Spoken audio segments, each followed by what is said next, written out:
comment on tonight's opponent. Obviously, they're in a little bit of a slide in their last 10 games, but they seem to play that open-end style that you guys have said that doesn't work well for you guys. How do you guys plan on mitigating that?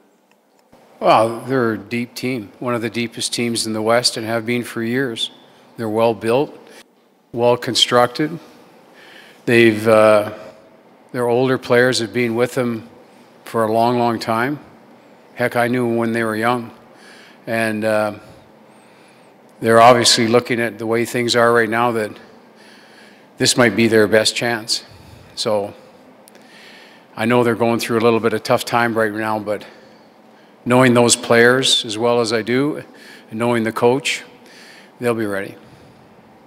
Ken, there aren't a lot of guys that come in on a professional tryout and score 20 goals for a team. I just wanted to, in your time working with Alex Chiasson, what have you seen out of him, and what makes him, what has made him such an important player for this team this year?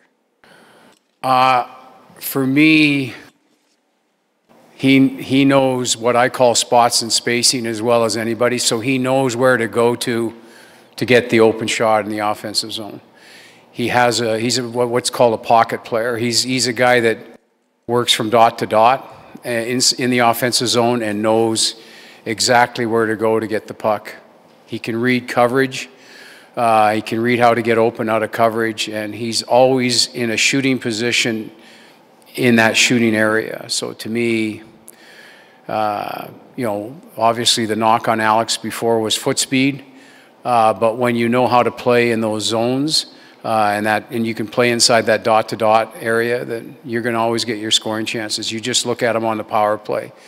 He knows how to read off of people. He knows when it's a deflection time, or he knows when it's a tip time, and he knows when it's a shooting time. And he's a smart player in that type of area.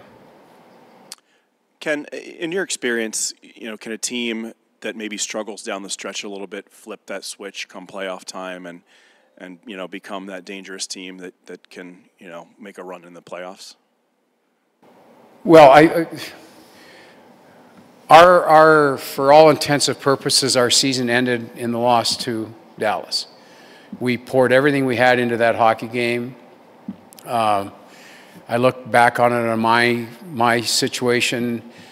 Should I have pulled the goalie and left it in more than a skills competition? That's something I'm going to have to wrestle with. But there was a whole different look in our faces when that game was over, and it was even worse looking the next day. And so we are entering the idling phase, and this is now game 3 for idling phase, and it's the wrong phase to be in to play a team that's getting ready for the playoffs. And you're 2 steps or 1 step, you're just about there, you're behind, and we're trying everything we can to get up to what I know the pace of the game is. I think it's more magnified because of what San Jose's been through, and they're trying to right their ship right away and get a good feeling going. So I think we're going to get their A game tonight, whether we want it or not. And they're, like I said, a very deep team, and they can overwhelm you. And we've seen games where they've bumped us hard in San Jose, and we got to be ready for it. Hi, Mark. Glenn St. Pierre stepped down today from his role with the Rangers. You must go back a ways. Take us back to when you were breaking in and he was already here. I go back with Glenn. I watched Glenn. I was at a lot of Oil King practices when Glenn was an Oil King, and played with Max Mstinsik and Butch Paul. That was a line. So I've seen Glenn play.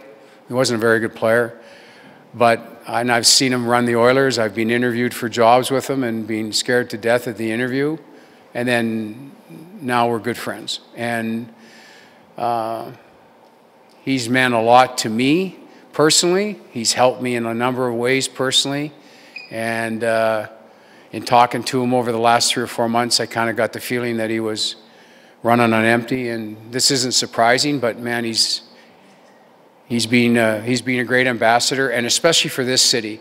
In my view, as much as he's a New York Ranger, he still bleeds Oiler colors. And we've talked a lot about this team and that over the last little while, but I'm really lucky that I get to have him as a friend. Ken, last home game of the season, how tough might this day be for you? I don't look at it like that. You know, you have fun preparing. You know, we had a meeting today with the leaders, a good meeting. You just run it right to the end. And I know, like the rest of the coaches, our fate's in someone else's hands, and we understand that. That's the nature of the game. We've all been through it. But for me, it's get the best you can out of yourself and your team and your coaches, and then let whatever happens next week take care of itself. But to me, I want our team to play well. I know it's a difficult situation, and some of these things you're not in control of, but I just want our team to play well and take it from there. It's a little bit different for me because I'm hoping that I can be part of the organization in some form moving forward to help right the ship, but we'll wait and see. That'll be up to the new people in charge.